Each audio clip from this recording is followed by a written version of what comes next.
What's up, you guys? In this video, we are going to watch this conversation between Shannon Sharpe and Kirk Franklin. So, you guys might not know, but I don't know anything about Kirk Franklin. Kirk Franklin, I know he's a amazing, gospel, successful gospel singer. I don't know if it's maybe like more of a young, like a older generation thing. Like if you grew up in the church, I'm not sure because I don't see too many of his songs out. I know he did an album with Maverick City, but I just know who he is, but never really seen or heard any of his music. Well, I've heard of a couple, but I don't know anything about his life. I've seen he's been in the news for some controversial things in the past, and I'm hoping that in this video with this conversation with Shannon Sharpe, I can maybe learn a little more about who he is. So you guys can watch with me. I'll probably separate this maybe in two videos because this is 2 hours long. So we'll watch the first hour, we'll cut it, and then we'll pick up at the second hour. But Shannon Sharpe is an amazing tight end. He's a Hall of Famer. He played for the Broncos for I want to say the majority, if not all of his career. I'm not sure about that, but he is pretty funny. He's pretty cool. I don't know about his relationship with the Lord. I saw a clip of him praying with Kirk Franklin. That's what led me to come to this video. Actually, the main reason why I came to this video is because Kirk Franklin said something, and I was kind of discouraged about it. I'm not gonna lie, because he was like, unless you've not argued with God, unless you've like had beef with God or something like that, then you've never had a relationship with Him. And that I don't know. I gotta watch it again. Well, hopefully it'll be in this first hour in this clip in this video. But if not, it'll be in the next one. I don't know how I feel about that because I'll talk about that when it comes. I just don't know how I feel about that. I think I know what he was trying to say, but I was discouraged by it because that made me feel like I don't have a relationship with God. But then again, it doesn't because I don't let no man determine my relationship with God. But anyway, we're gonna watch this video. Feel free to just kind of let it play. We're gonna just listen, and I'll probably provide some commentary here and there. I probably should speed this up actually. So let me put the speed up on. Let's do 1.25. Yeah, let's do 1.25. All right, let's watch. Inductee of the Black Music and Entertainment Walk of Fame, television and film executive producer, host, motivational speaker, New York Times best-selling author, 30 years in the industry, a father, a husband, a philanthropist, trailblazer, icon, legend, phenomenon, the king of urban gospel, Kirk Franklin. Lies. Did I leave? Lies. Did I leave anything out? Lies. They're all lies. They're all lies. I thought I came here for something real. I already see where we're going with this. Let's go ahead and start now. Next question. You want the real stuff? Next question. Okay, the real stuff. Okay. I didn't know I was going to come here because I've been watching your show. Yeah. I'm such a fan. Yeah. I love what you do. Yeah. And you're going to bring out notes? Yeah, but I got to let my audience know who I'm bringing to the stage. But I don't care about them, Shannon. I care about you. I come here for you. Okay, we gonna get to some good stuff. But I gotta get the real. I gotta get my plan. I gotta build up. I gotta build this up. Finish. I'm just. You want me to finish? Go ahead. Whatever you got to do. Please continue. Please continue. Please continue. No. We good. Bro, We good, King. thank you. Thank you. For gracing. Because this is the first time we've had someone. What I try to do at Club Shay Shay, what we try to do as a team is that we try to bring celebrities, entertainers, musicians, all different walks that has a very interesting story. And we're going to get to your story because I believe you have a very, very unique and very interesting story. And so hopefully you can share some stories that you've never told before and some things for the very first time and let our audience get an opportunity to see Kirk Franklin. As long as you don't try to make it all churchy, as long as you don't get all stiffy, as long as you just keep it real swag like you do everybody else. Don't be coming in here. I don't want to. See, okay, that was a weird start. But this right here, as long as you don't try to make it all churchy, that's who you are. What's wrong with that? I really want to know what's wrong with that. What do you mean make it churchy, actually? Maybe I need to let him finish what he's going to say. But you're a representative of the church. That should be an honor to, talk about churchy stuff, I guess. I mean, I get you want to just talk about normal stuff, but your foundation of who you are, I believe it should be rooted in Christ. So I don't know if that should be I don't know. Let's keep. No communion crackers. You know what I'm saying? I don't want none of that. Just keep it real. You already brought me some water. Got you water. Because I know, as I see you got your Shay Shay George juice. Yeah. You brought me some water. You want me to pour you some water right quick? Well, if that's what you want to do. Ladies and gentlemen, do you see it right now that I'm getting water poured by one of the greatest athletes and commentators of our time? Isn't this a beautiful thing? This is such a blessing. Such a blessing. But then, Jesus turned the water Into wine. So don't. Well, maybe you turn into Kanye. Kirk, I want to thank you, bro. I really appreciate it. I know you're a busy man. Thank you, King. Thank you for talking about it. Thank you, King. Thank you.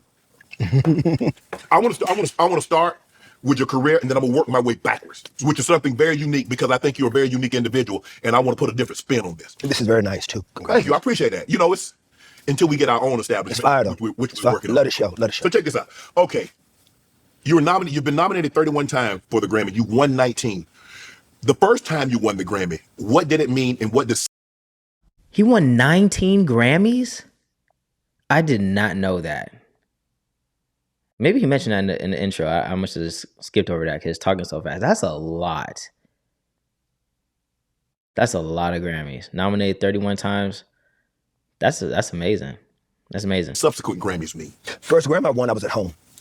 I was at home. You didn't go to the award show? First time I won, I was at home in the bed. You know, and it was back in 1996. What happened was, and I really hope that you can even deconstruct it even more as we begin to chop it up, because I'm an open book. Okay. I'm an open. We can talk about anything. Okay. Is that coming up sometimes in church, you can be in communities that can be so over religious that it's almost like there's a false humility that people force upon you that you don't want to seem excited. Right. It's because you don't want to seem like you're too worldly. Right. And there was like, how old are you? I'm 55. You're 55. Okay, so we're the same age. Yeah. I'm 53. So there's this time where anything that looked like it wasn't church was the devil.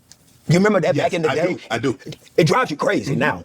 So a lot of times I would acquiesce to other people's view of don't get caught up. That's the world. You would acquiesce to what they thought you should be. Yes. And I stayed at home. My first Grammy Award, I stayed at home in bed because I didn't want to go and look like I was getting caught up in the world stuff. Right. That's why I didn't go. And there were other artists that I was around that they had the same type of ideology. Mm-hmm. And they were older than me because I was so young. Right. Because when I came into the game, I was the young pup. Right. And I wanted to show them that, hey guys, I want to be like y'all and I don't want to get caught up in the world either. Right. So y'all downplay this stuff. Well, I'm gonna downplay it too. And it was, it was the growing pains. Right. And so that's where I was. My first Grammy Award, I was at the house. I wasn't sick. Right. I could have gone. Mm-hmm. I was at home in bed. You mentioned that you downplayed it because you acquiesced to what the world thought a gospel musician, urban gospel musician should be, how they should present themselves. Mm-hmm. Where did that come from? It is an ideology from a culture and a generation of biblical illiteracy. So a lot of times when it comes to our people, especially when you talk about something as colonized as American Christianity, right, sometimes it can be ideals that people want to make spiritual. Okay. Like we take our personal belief systems and we super spiritualize them and try to put them in the canon of scripture and try to make them bibliocentric, and they're not. Right. These are our ideals. These are our feelings and our opinions that we force upon people and want to make them of God. Right. We want to make our ideals what God would say. Right. And that's such far from the case. Right. So it can be a cultural type of space that sometimes black and brown people, and you even see it even in Catholicism, even with a lot of our Hispanic brothers and sisters. So, there are these things that we force upon people that is part of fabrics that have nothing to do with our faith, nothing to do with our relationship with God. They have to do with, well, this is how I feel. And when you don't submit to what I think you should do, then you're not being moved or being used by God. Okay. But when I tell people feelings aren't facts. Exactly. Because you feel a certain way, that doesn't make it true. That doesn't make it the gospel. Yeah. So when did you realize, like, hold on, I'm denying myself. I'm trying to appease a certain group when that's not how I feel. That's not how I think. Yeah. So when did you say, you know what? I'm going to be Kirk Franklin. When I started to see that nothing I was doing was working, that nothing I did was pleasing anybody, because then right after the next year, Stomp came out and I got crucified for Stomp and I got beat up. So, as I just started to see that nothing I was doing was satisfying a lot of the elders, a lot of the community that I wanted to please, because again, I was raised, no family, no parents, being adopted. I had a lot of, acceptance issues. I always wanted to be accepted. I always wanted to be liked, and I would do anything to be accepted. I would have done anything to be liked. So I was just doing it. So when that's I think a lot of people can relate to that. I didn't know he was adopted. I knew he didn't know his father, because I saw another clip about when he actually did meet his father. I guess he lived like really close by too, which is, that's unfortunate. But that spirit of trying to like people please and really trying to feel accepted, we can see, about the different bondages that we have based on the lifestyle that we were put into, whether if it was our fault or not. Like in this case, it's not his fault. But then you have this emptiness that you're trying to fill, and that can lead to a lot of different things in your perspective of life. It's very I'm glad he shared that. I'm really glad he shared that. I started to see that they weren't working.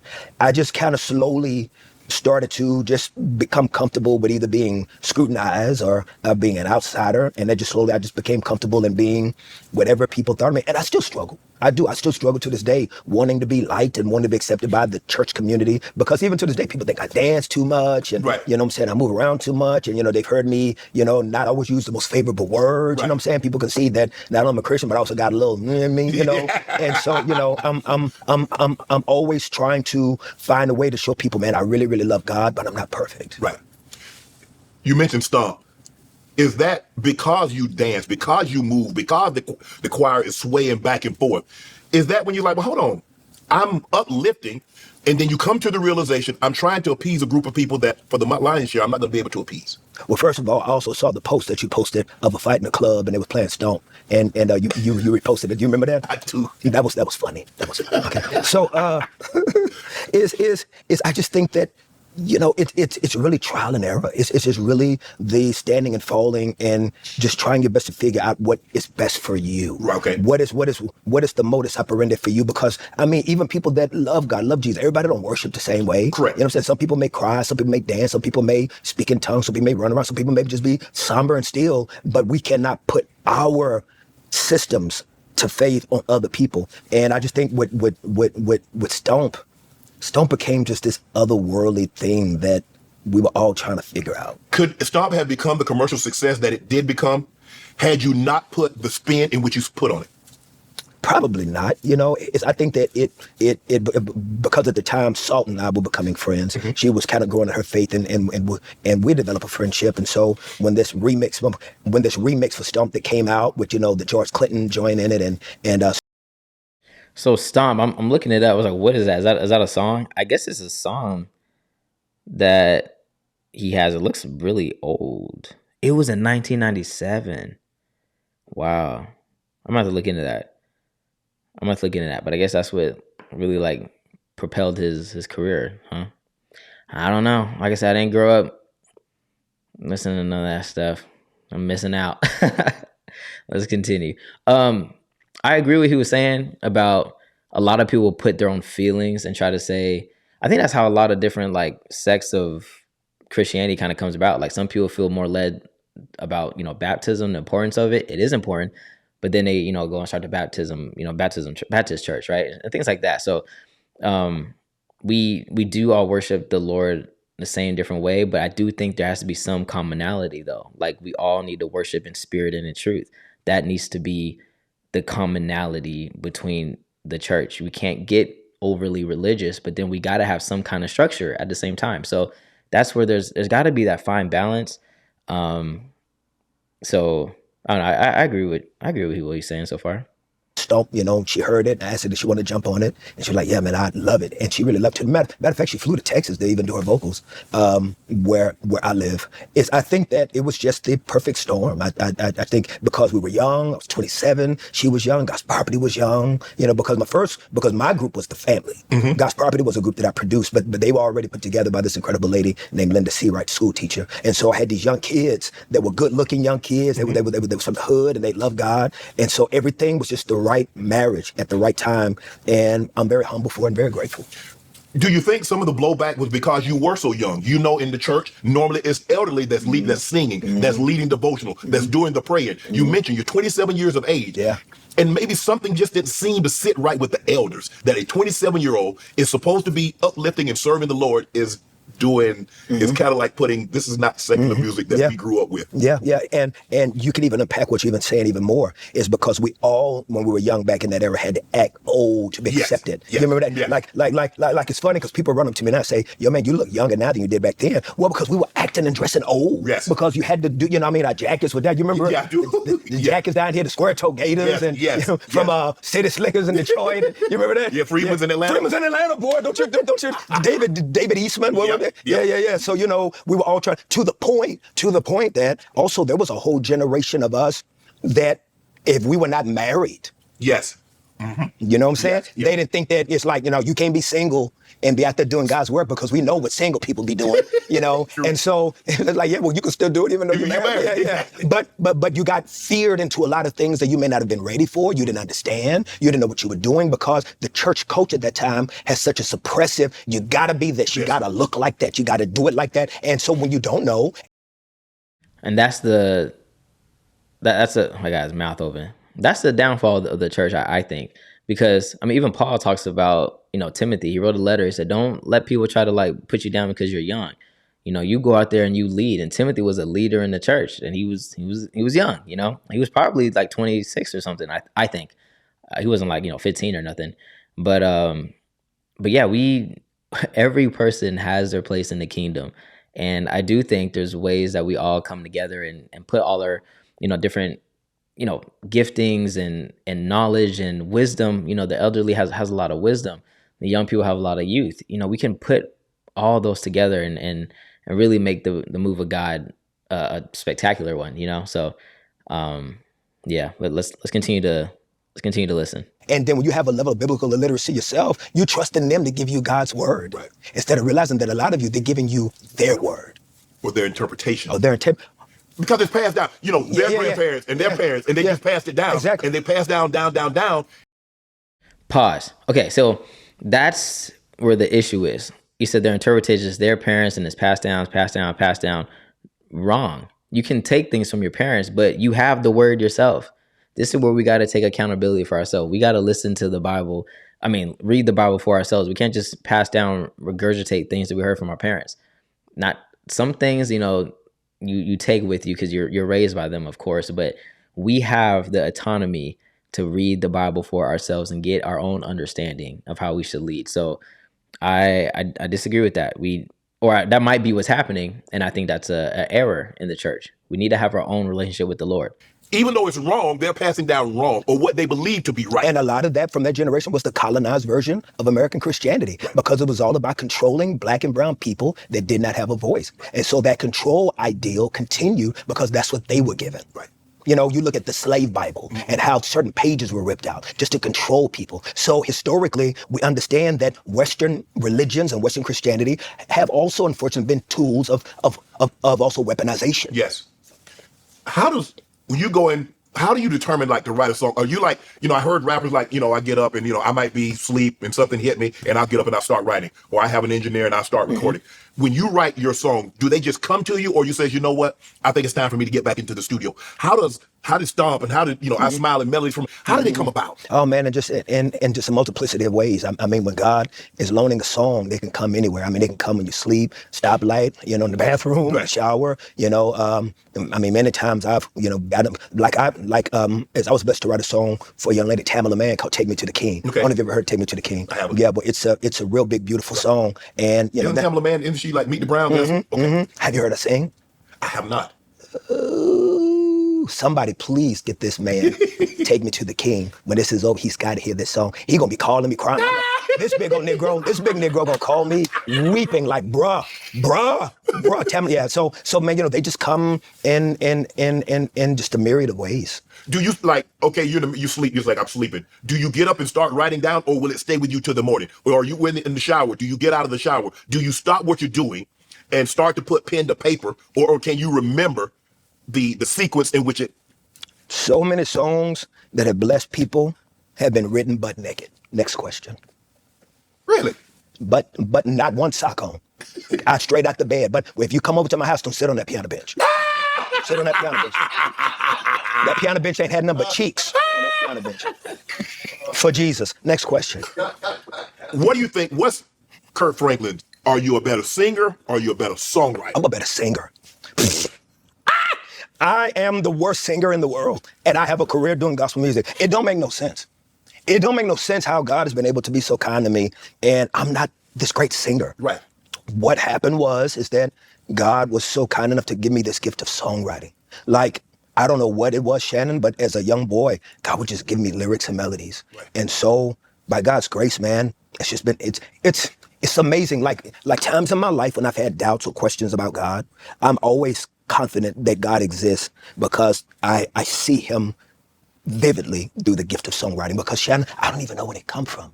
I don't even know where these songs come from. Shannon, they just come from all over the place. And and all the songs that people have heard me do throughout the years, these are songs that God has given me. I have never on any of my albums, and I say this humbly, I say it dependent on God's grace, kindness. I've never co-written with anyone. Never co-written. Says God just be giving me these music and lyrics and melodies. God just be kind enough to loan them to me. I believe I've never written a song in my life. Every song has been loaned to me. Wow. I believe that. As a young child, were you one of those that always sung in the church? I was the one that was always doing music. I was the one, it's because I found out early on, I started playing when I was 4. Okay. The woman that adopted me, she sold cans and she recycled cans and newspapers to pay for my piano lessons. And so she had a 4th grade education and I was taking piano lessons at 4. And so I started playing very young and I noticed that piano playing would get girls' attention. Right. So the more girls paid attention to me, man, I done broke my fingers. trying to get, because that's what brought me attention. Right. And so I got good at it, right. Kind of like default. Right. And then what I could do early on, Shannon, is I could flip songs that was on the radio. Right. Like I took a Billie Jean, the Benny and the Jet song by Elton John. Yeah. I flipped it. He's coming back. I know he's coming back. I said that Jesus is coming back. Bum, bum, bum, bum, bum, bum, bum. He said that he is coming back. Dun, dun, dun, dun, dun, da, da, da. And I would teach it to the choir. I teach you to the kids choir. Right. So I was flipping all these songs, getting in trouble in church because I was doing all the Earth, Wind, and Fire, Cool in the Gang joints. And so that's how it kind of just started for me early on. You kind of like a hype man. You kind of like DJ Khaled because you get the choir like sing. I'm better looking and I move around a little. You better be Khaled. Yeah, Khaled got bad knees. Love you, Khaled. So how long does it typically take you from start to finish to complete a song? It all depends. It can be in one night. It can be over. You can write a song in a night?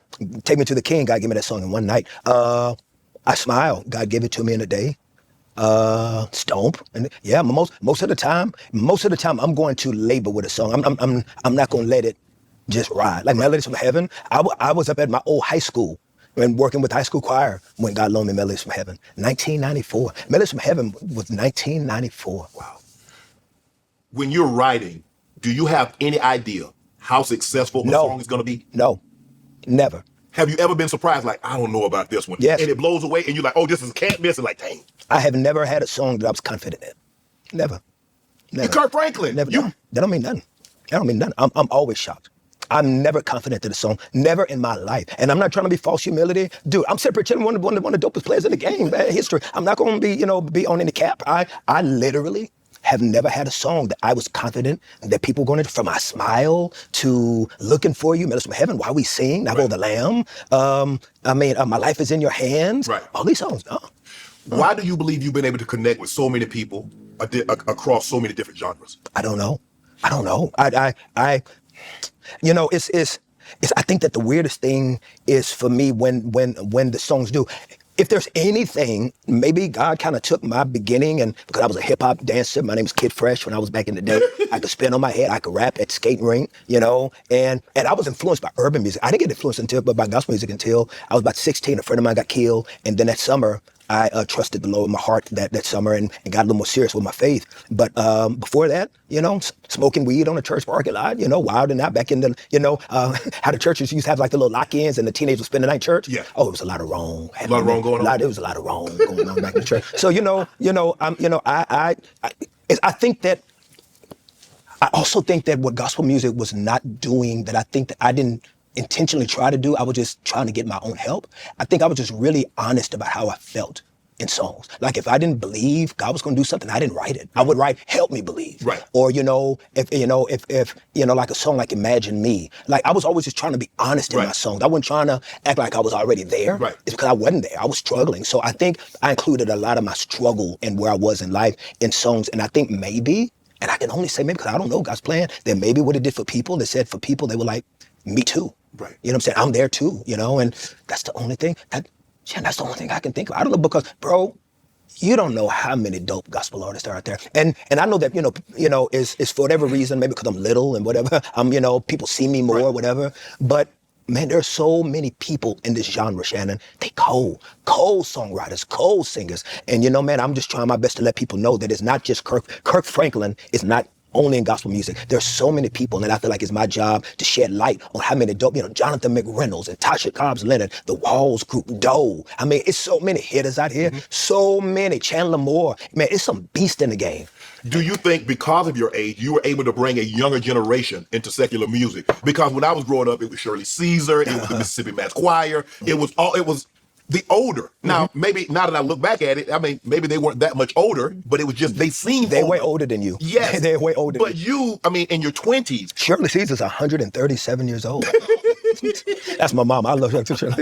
Who were you listening to? Like, did you ever listen to any gospel music when you was back in the day? Well, my grandfather, Shirley Caesar. But you. No. We're not riding around. As soon as they got in the car, we popped something else in. We popped the Earth, Wind and Fire, the Barcades, Ohio Players. Yes, sir. You see, it's funny because Shannon Sharpe was like, or I don't know if I forget who mentioned it, but he was like, some things are passed down, whether it's true or not. It's just what they were passed down. And the question that Kirk Franklin just asked him, he's like, have you listened to gospel music? He goes, oh, my grandfather, blah, blah, blah. So we got, you know what I mean? Like, you got to have your own relationship with the Lord. I didn't ask you about your grandfather, I asked you about you. So I don't know. And then he says, as soon as we got in the car, we switched it out. And let's just say what it was. Like, no, I didn't. I don't know. Let's continue to listen. We're 25 or 24, 48 in. We're gonna keep it going. Did you ever listen to any of my music back then? Oh, the ones that just came over, like Stomp. Gotcha. So then you didn't know that there was a whole bunch of like hitters. No. Yeah. Oh man, John P. Key, Fred Hammond. Have you heard of these guys? I have not. Brother, John P. Key, Fred Hammond. Man, just the list. I'm talking about Shannon, the artists that when Beyonce and Jodeci would walk into the room, right, they'd be doing this to these artists. Because you got to remember, gospel music influenced black music. Yes, absolutely. Because Whitney grew up in the church. Everybody. Stevie. So when they walked into the room and Fred Hammond was in the room or the Clark sisters was in the room, dude, the biggest pop stars, Justin Timberlake, they idolize these people in gospel music. And I really do believe, Shan, that one of my callings in life is to shed light on the talent and the greatness that exists in my community. How were you able to get some of the biggest artists from other genres to collab with you? I'm looking at you got Whitney and Kanye, Mary J, Jill Scott, Lil Baby, Chance the Rapper, Mariah, JT, JB, Demi Lovato, Babyface, Stevie Wonder, Tamara Braxton, Boyz II Men. So how? I don't know. So what's the call? Okay, like, man, I would like to have Beyonce, or I'd like to have this. So you just pick the phone and like. Some, and then some are relationships that others may have and say, hey, so-and-so wants you to jump on something. Or it may be a movie and the studio is like, hey, we want to put you together with so-and-so. So it's just been just a multiplicity of moments that have just kind of, just come from relationships. And then, there were also people like Mary J. Blige or a Pharrell, and these are people that were raised in the church that knew the music that I was already doing because they were listening to it in their own private time. Right. So when it was time to do something, they were already acclimated, not necessarily to me, but through the music that I was doing and really loved it. And so, that kind of built some relationships. So it's been a myriad of ways, and I'm just very grateful. Who was in the studio Kirk Franklin was in all of? Stevie Wonder. Because he's Stevie Wonder. And Stevie Wonder allowed me to produce him too. Now, that's what gave me bubble guts. I got bubble guts because I was recommending some things for him to do vocally. Right. And he was like, and he was cool with it. I'm like, okay, I can't believe that he's trusting my compass in this song moment, and he did, and it was, and I was like, and I mean, just to have that for me was life changing because you talk about somebody who has just reached over generations and decades, and and you talk about GOAT status, like he's alpaca status, you know what I mean? Alpaca, right. So to be able to have that was just a very beautiful moment. Well, Michael, Whitney. I never worked with Michael. You never worked with Michael. So what would it have been like? I've worked with some, but watch this though. John McClain, who's an incredible guy who oversees Michael Jackson's estate. John McClain got me my deal over at Interscope with Jimmy Iovine several years ago. And John McClain oversees the estate, and so they're always reimagining Michael's his catalog. Right. And so there have been some projects that I've redone that had Michael on it. Right. And so I'm in the studio listening to Michael's raw vocals. And just so you know, it's been So amazing. what's that like? Because we know, I mean, we grew up with Mike. I'm talking about in the Jackson 5, and then he went off the wall. Big nose Michael, little nose Michael. Afro, Yeah, to the perm. baby hair Michael. Yeah. So we grew up with Mike. So what's it like to hear his voice unfiltered, uncut? It makes you feel a level of unworthiness that you are experiencing royalty in the room.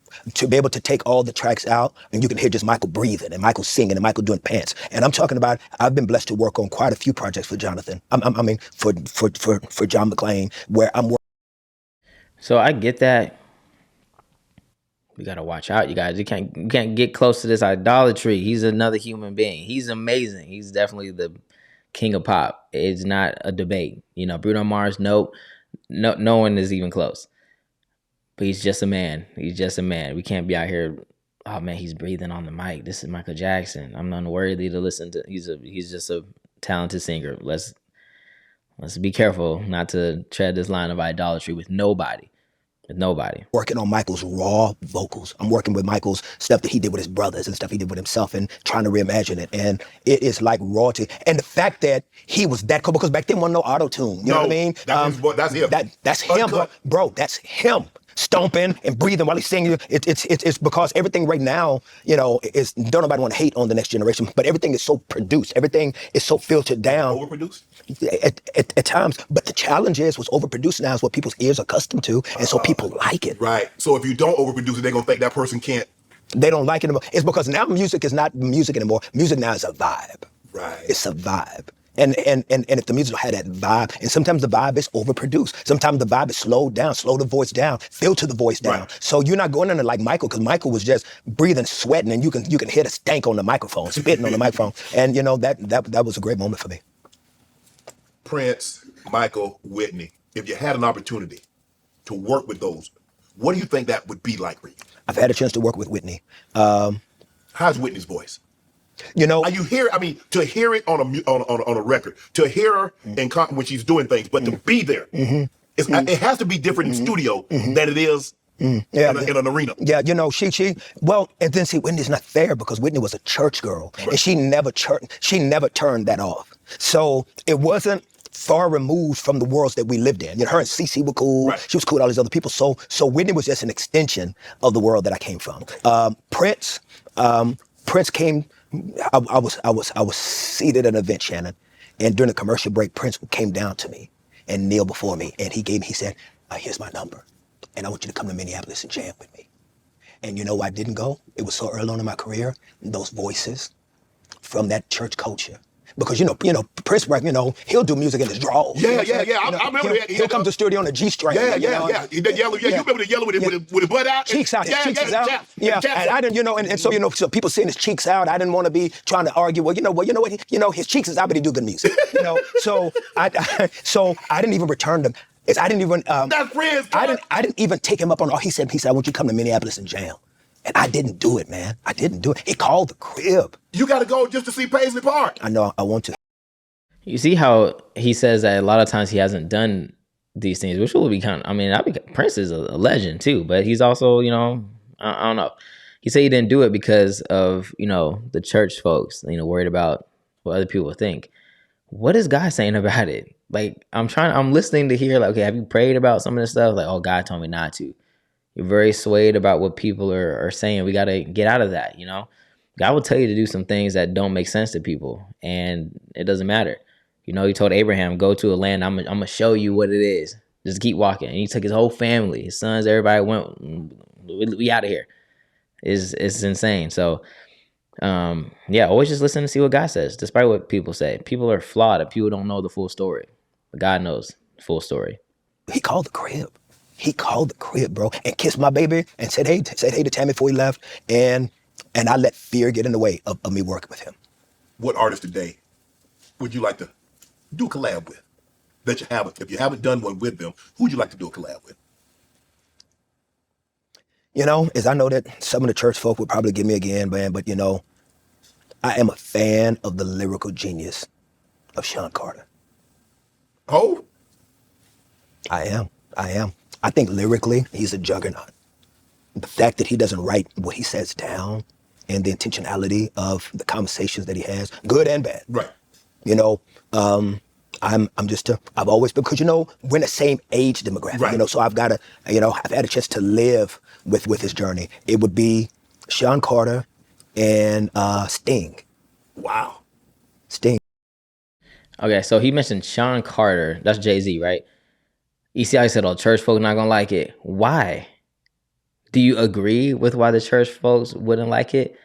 Is it because he calls himself Jehovah and you're supposed to be a gospel singer? What do you think about it? I want to know. I wanted to watch this so I can know what he thinks about things, but it's cool. He said Sting. Sting is cool. I ain't gonna lie. Well, I don't know much about him, but he has a song. It's called. It's a later song. I know he was more popular back then. It's called like Englishman in New York. I actually like that song. I like that song. Y'all gotta look that up. It's kind of cool. It's cool. But let's keep listening. From the Police. Those would be my two dream. And if he was living, I would love to work with Andre Crouch. Andre Crouch was a great gospel. Oh yeah. The wine and I think all that. James Cleveland, all that. My grandfather. You're showing your age. Yeah, man. But so Prince was the one that you like, man. I mean, y'all might could have done a song together. His cheeks was out. It was. Oh man, that got nothing to do with that. Man, like you said, he was a genius. Oh. You talk about right. Oh. And, like I don't even have that conversation with people. When everybody bring up the Michael, the Prince, I don't even do that. But first of all, it's an insult to their greatness. But they were two different phenoms. But Prince musically, the fact, because Prince could play every instrument. Yes. And then he could go into the studio and engineer what he plays. Right. That's just a whole nother behemoth. That's yeah. Who thinks you gonna walk around with your cheeks out if you can do all that. You see what I'm saying? Yeah, his mind has to be. Yeah. Because you think about when he Raspberry Beret and pink cashmere. All of that. The mind. Genius. It snows in April. I mean, Purple Rain. Under the Cherry Moon. It snows in April. Just even that line. Yeah. And he was having that kind of line back in the 80s. Yes. He was mute. He was way ahead of his time. Yeah. Because the way he was thinking, I was like, man? You remember Lady Cab Driver? Yes. Do you know that's him on drums? Is it? Listen to the pack. Prince is playing drums. Lady Cab Driver, won't you take me? Yeah. Yes. Genius. I mean, so as far as songwriters, you might have to like Stevie, Prince, Babyface. Face. Stevie, Prince, Babyface. And I'm gonna tell you who I think. Let me tell you who. I'm gonna tell you a name, and you tell me what you think of this name. Let me tell you who I think should have been. You remember when Diddy had domain of all what's happening musically? Yes. Let me tell you who I think, and Timberland. Like you remember how much domain Timberland had, just the real estate? Let me tell you a name. I'm gonna throw out a name to you. And I'm gonna tell you who I think that we slept on, that he should have been the name that really dominated the conversation of 90s black pop music. Devontae from Jodeci. Yeah. You remember the sound that Jodeci brought in? Because they were church boys. Yes. They were church boys. But Devontae's... They brought something else in. For babies. That's what he brought in. Brought in a lot of babies. Devontae's production. If you listen to those Jodeci records, his production, it was like what? But then again, he come up under that Virginia world, him, Pharrell, Timberland, but Missy Elliott from. He was working on Missy Elliott. Devontae, I think, is a name that we miss and forget when it comes to popular black music. So when you go down this path, you're denying who you really are to appease the masses because that's what they think it should be. You're trying to appease them, so that's what you think it should be. Yeah. So how do you make that flip and want to perform? Because you're a performer. At the end of the day, yeah, you're a songwriter. Yeah, you can sing. But I've seen you. You're a performer at the end of the day. You see me before? Yeah, I saw you. Where you see me before? I got TV. You're a performer. And when you're up there, I think sometimes you like, okay, yeah, I know this is secular, urban gospel music, but you're not moving like Miss Margie and Brother Brown in the Deacon's Court. I just enjoy having fun. I enjoy having fun. I enjoy what I'm blessed to do, and I love getting excited about my faith, and I love getting excited about the music. And sometimes I probably do too much. I know I probably move around too much, but I'm forgetting and just getting lost in the beauty of the moments, you know. Man, Plies want to do a collab. He don't want to do nothing. He don't want to do nothing. He don't want to do nothing? Yeah, he don't want to do nothing. He don't want to do nothing. He be talking. He be running his mouth. That's all he be talking? He be just running his Plies, mouth. you hear that? He said you be talking. You bumping. Yeah. It's because we were supposed to be and got together. We was going to do something in Florida and Miami. Yeah, he don't want to do nothing. He don't want to do nothing. It's because I think he's really, really, really afraid that I could be his daddy.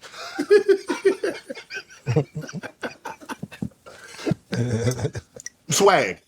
I mean, you come here today, you got the LV on, you dripped. I mean, you're not dressed typically like the church would want you to dress. So how did you say, you know what, man, I ain't finna wear no square-toed gaiters. I ain't finna wear no Stacey Adams with no rib socks. I'm not finna wear no long jacket. Hey.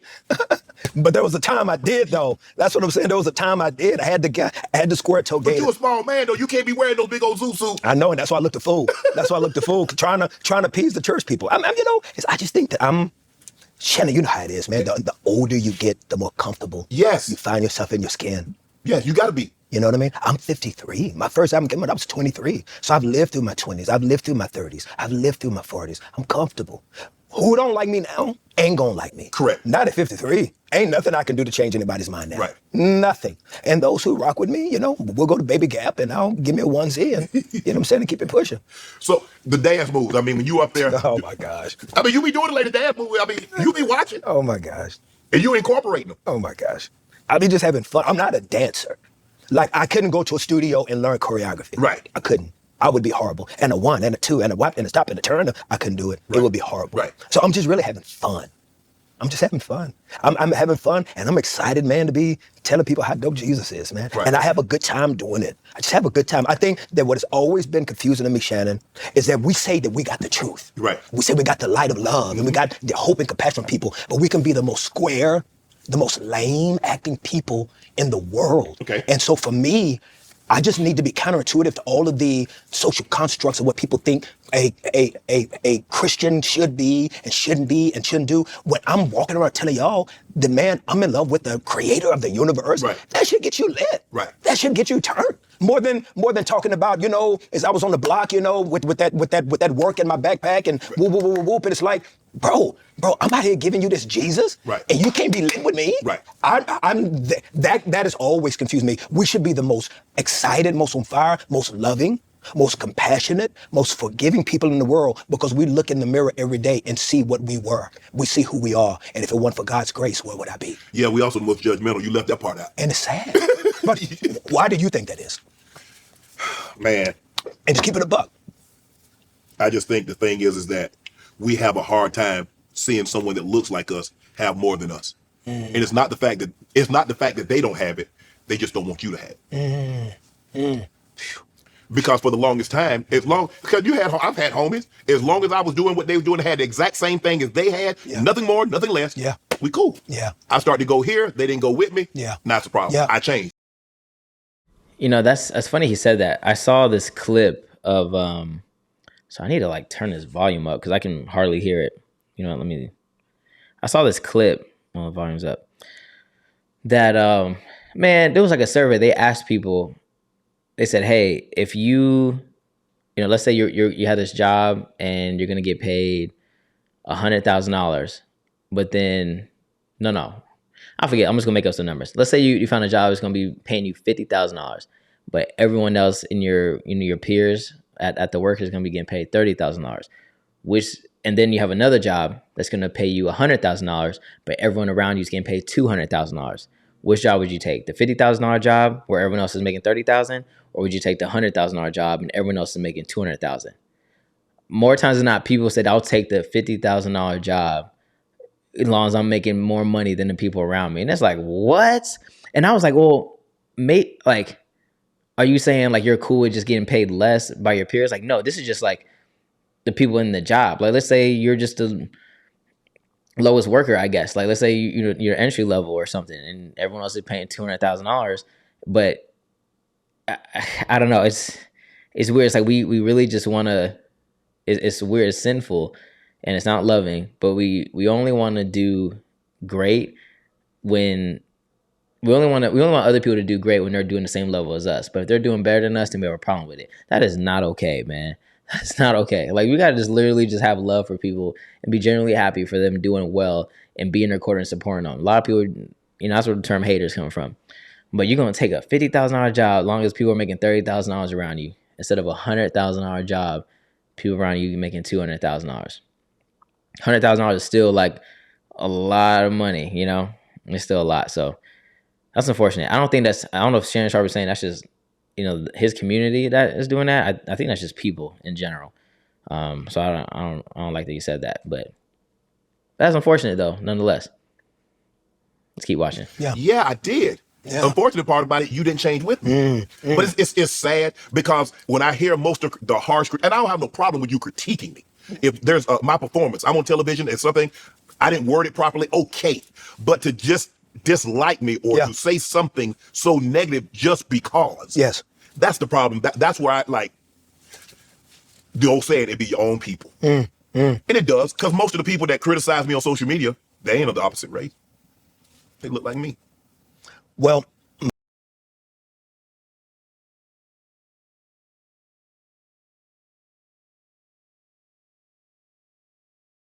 my only criticism, My bad. I was talking. I was on mute. I was saying I needed to turn the volume up, but my bad.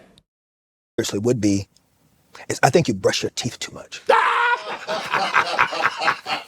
I just don't see how that's fair to your teeth. I just don't. To me, that's teeth brutality. No, Kirk, I got 130 bands with veneers and implants. But they don't need that much attention. I mean, you can't be all up. You all up in people's face, and they be like, "Yeah, man. Okay, I'll see you later." But Shannon, how often do you do it a day? Once again, how much? 7 to 10. That's what I'm saying. That is discrimination. There's something very cruel to that toothbrush. Can you imagine the trauma that toothbrush? I change it out every 2 weeks. So then you abandon the toothbrush. That's what I'm saying. So you're not even loyal. No, not to the toothbrush. No. I mean, with that many times, you only get so many brushes out of a toothbrush. I think you need therapy. Maybe. Yeah. I ain't gonna lie. Kirk, it's not. His jokes aren't that funny. You know what I mean? Like it's like, all right, man. Never mind. Let me. Now I'm hating. Let me chill out. He's like, you're lying. You're not telling the truth. I came here to talk. It's like, man, just let. I don't know. I just don't think that's right. And I'm gonna be praying for you on that. Okay. That's why. What if I cut it down to 5? Half. But I can't leave the house. I mean, I can't leave the house without brushing my teeth. So do you have a halitosis problem? Do you feel like your breath? I don't think so, but I don't want to run the risk. Have you ever had a woman say it to you? No, I've never had. So then I would say. But that would be a bad feeling because have you ever had to tell somebody? And if you have to find the appropriate way to tell someone that. Do you know, being in church, how many preachers with bad breath be praying over you? Yeah. All the stanky prayers. That's probably why God ain't heard it yet, because he keeping them away from it. Look, Negro, brush your teeth once in the morning, brush your teeth before you go to bed. No! And keep it moving. 2 times a day? That's what the average dentist would tell you to do. See? Remember how they thought in the church, how it should be? You see how they pass that down to you? Mm-hmm. So you said we got colonized dentists? It just after every meal. Nah. I mean, as soon as I get up in the morning, before I do anything, I don't go downstairs before I brush my teeth. That's fair. That's right. Okay. Now I eat. I gotta brush them again. That's kind of fair. Okay. I get to work. I gotta brush them again. Why? I gotta brush them again before I go in there. What happened before you left the crib? I mean, you left the crib and you get to work, ain't nothing happened. Nothing? No. Because if something else happened, then you don't have a toothbrushing problem. You got there's a whole other fungus. No, I'm good. I brush, I floss, I go twice a year to the dentist, make sure everything okay. Inside is good, so no, I don't have no problem. Like you said, maybe maybe it is a little obsessive, but what is normal? Because what's normal to you might not be normal to me. Obviously, what's normal to me is not normal to you. Well, I brush my teeth a couple of times a week. That's. What'd you do? All right, that was kind of funny. I ain't gonna lie, I get Shannon Sharpe. I only brush my teeth like twice a day, maybe 3 times in between like lunch. But when I do brush my teeth, I ain't gonna lie, it's for a long time. Like I have like an obsessive thing. Like it ain't just like a timer. I say you do it for like 2 minutes or 5 minutes or whatever the timer is. I don't know. I'm there like 15 minutes, and that's like a long time. It's because I gotta feel I gotta feel that my mouth is clean. And sometimes I'll stop and be like, I don't feel like it's good enough, and I gotta do it. Same thing when I like wash my body and stuff. Like it's a certain routine. I gotta hit the right arm first, the shoulder, then it goes down, and it's like a feeling, you know. So it's like an OCD thing. And then my dentist would tell me, your gums are receding because you brushing too much and too hard. And I was like, dang. So shout out Shannon Sharpe for that. I feel that. I'm lying. I brush my teeth every day. Every day? Just once? In the morning and at night, Shannon. Jesus. I sure hope you don't go out your house. All right. I don't like when people say Jesus. I don't like that. I'll slip up and say like God by accident, you know, but just like I think it's intentional to say Jesus. Just that's would you say your mom's name if you're like Mina? You know? No? It's a weird, right? Let's not use our king's name as like an explanation or exclamation point or something like that. You know what I mean? I don't know. Yeah, we ain't doing that. As a child, did you play sports as a child? Shannon, I've been this height since I was 6, so I've struggled with sports. Now, did you want to play sports? Now, I tried to run track. I was good in track. Okay. Because I was tired of getting my butt whooped, so I was always good at running. Right. You know, so yes, I could run track. I was good at track, but then by the time I got to high school, everybody grew. Right. And it was a wrap. It was a wrap. So did you all the trauma that just come back in my I just remember just everybody growing up and I didn't get the chance to grow up. So, okay, as a 6, 7-year-old, 8-year-old, your average height, then all of a sudden you go for the summer and you still that same height and everybody, bruh. And then another summer, bruh. I'm talking about that, but that summer between the 8th and 9th grade, right. It was like, uh-oh. And then the summer between the 9th and 10th grade, it went, it was with like a cuss word. and so every year, bro, right. And it's like, okay, am I gonna be like a little person? You know, yeah. Like I was gonna have to like, always carry like a car seat. Would I be able to ride all the rides at Six Flags? Will I always have to wear clothes that have like a big zipper in the front? Right. I just didn't really know what was gonna happen to me. Right. So obviously, look, this is not new. I mean, they call it bullying now. We call it picking. Make fun of your size, your height. You know how we do. Do you know that when it came to girls and when it came to things, I did not know that my height was a big issue until I had a career. And then after I had a career, I could hear people say like, oh, he's short in person. He's short in person. Right. But before that, I never had a girl say, I'm not going to date you because you're short. Really? Mm-mm. You kind of said, my bad. Yeah, that was. I see some. What exactly is this? What is? That's Kanye. Okay, because that hurt me so bad. No, my bad. I was like, wow. But you said it loud. I did. But I didn't mean to blurt it out like that because I didn't mean to seem as surprised as I was. But I am kind of surprised. Because normally, they want the big athlete. But you could see. You know what? You could sing. I could play that piano. That was you couldn't play that piano. See, that's how you. Musicians, entertainers, and athletes. Do you know how short Prince is? I do. And Prince could take your woman. Yeah. Well, consider the guy in the 10th grade took out, so I don't think Prince would have any problem. See, man, you got me. I was just joking. What was your favorite sport as a child? I didn't play sports as a child until school, and I ran track. Outside of that, it was music. Everything was music. But you had to. Okay, let me please. You the athlete. I'm trying to tell you that. Okay, you're from Dallas. Please tell me. I'm from Fort Worth. You from Fort Worth. Okay. Your favorite team? My favorite. I never had I never had a favorite team coming up. That's when. It's because I remember liking Lynn Swan. Oh, the Steelers. No. I remember liking Tony Dorsett. I remember liking Joe Namath. I remember liking. Just different. And I've got so many. Do you like the team where you stayed that you're from? Yes. First of all, I don't know why they got 3 bottles of that. What is that? Some kind of Hennessy or whiskey or something. I don't know. Bourbon? I don't know. But I don't know why they got 3 bottles of it. But Shannon Sharpe, I like that he just like be yelling like that. I used to watch him on that show with Skip Bayless. It's like a sports commentary thing. I forgot the name of that show. And I know he's on like another show now. I forget the name of it. But I like that he just be like yelling. It's kind of funny. And it's real and it's raw. I like that. I respond to that, I respond to that. You went all the way around the world just to say that. I like Les Suave. I like Joe Neighbors. Man, stop that. You know good well you love the Cowboys. Well, no. Here's what I'm saying. I'm not a big sports guy, so I'm not really paying attention. I'll tell y'all right now, do not like them Cowboys in the slightest. If you're a Cowboys fan, get off my channel. I was kidding. Now I'm an Eagles fan, so we got a long history of rivalry. So yeah, I don't believe in the Cowboys. I don't believe in them. I don't believe in that. Attention to maybe like the playoffs or the championships, and then I You get got Cowboy paraphernalia in your house? No. You ain't got nothing. No Cowboy helmet, never no had. jersey, Never had. no posters. Mavericks, nothing. No, I was not that kid. I had on my wall, I had pull-outs of GQ magazine.